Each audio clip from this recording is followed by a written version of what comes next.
The Old Kingdom of Egypt projected an image of absolute permanence. For centuries, the society was built on a very specific set of guarantees. The Nile would always flood, the harvests would always be bountiful, and the pharaohs ruling over it all were living, infallible gods. We find the first physical cracks in that narrative carved into the stone causeway of King Unis's pyramid complex at Saqqara. There, alongside the standard depictions of abundant harvests, is a deeply unsettling scene. The artists carved rows of starving, emaciated Bedouins.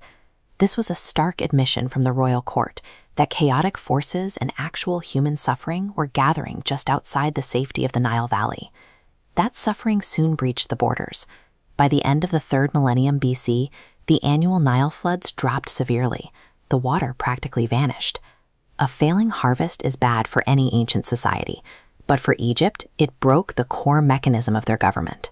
The entire political system relied on the belief that the king was a divine being who directly controlled this natural abundance.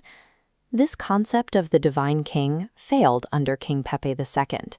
He lived into his 90s, and tradition required him to publicly run a ceremonial track to prove his physical fitness to rule. Watching an incredibly frail, elderly man struggle through a test of physical prowess undermined the very identity of the pharaoh, proving he was as mortal as his subjects.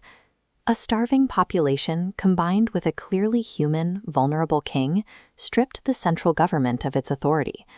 The unified pyramid age collapsed, pulling the civilization into a dark era of civil war and famine.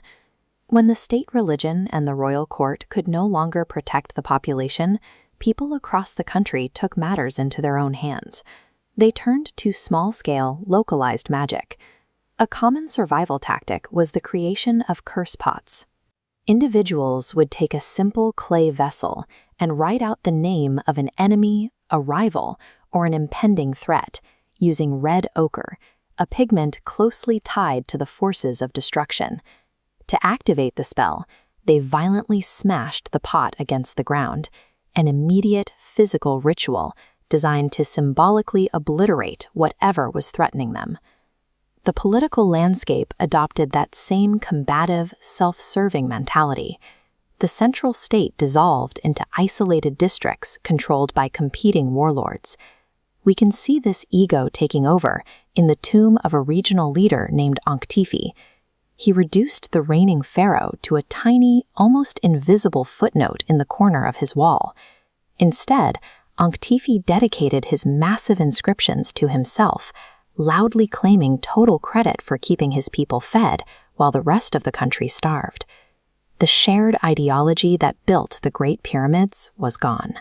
In its place, Egyptian society fractured into a paranoid culture defined by suspicion, self-preservation, and regional pride.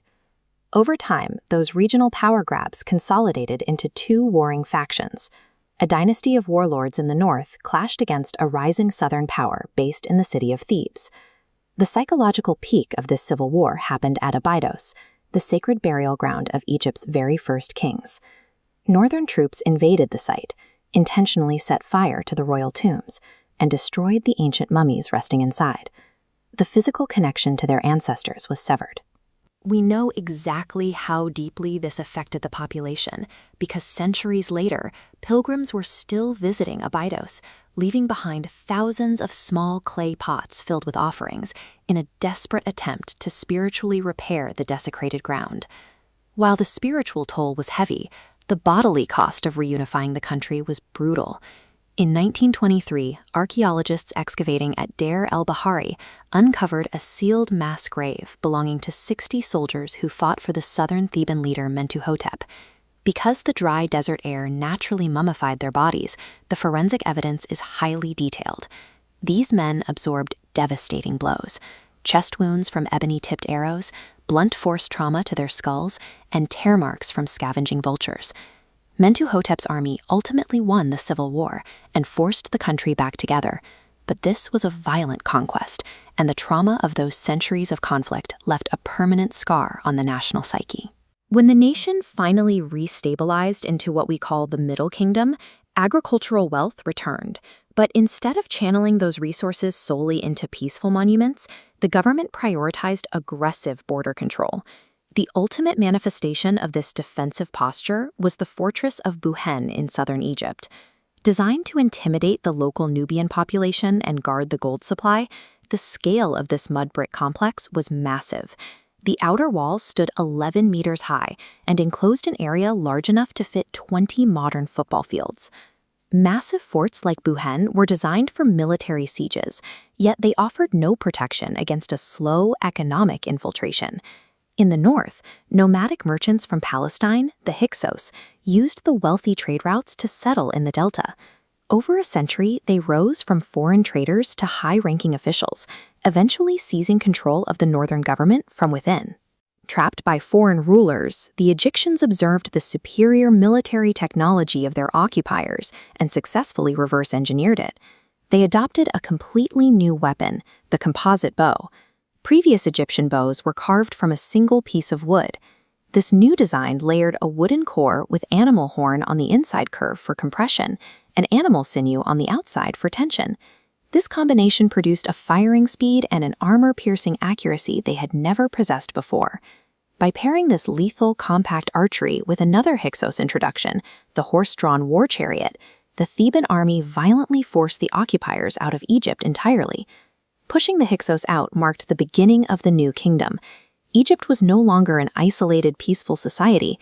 It emerged on the world stage as a fully armed, expansionist superpower.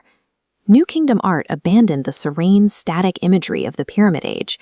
The pharaoh was now carved at a monumental scale, depicted in the heat of battle as a superhuman warrior smiting as enemies. Massive wealth and glory flowed back into the civilization, funding towering monuments like the temple pillars at Karnak.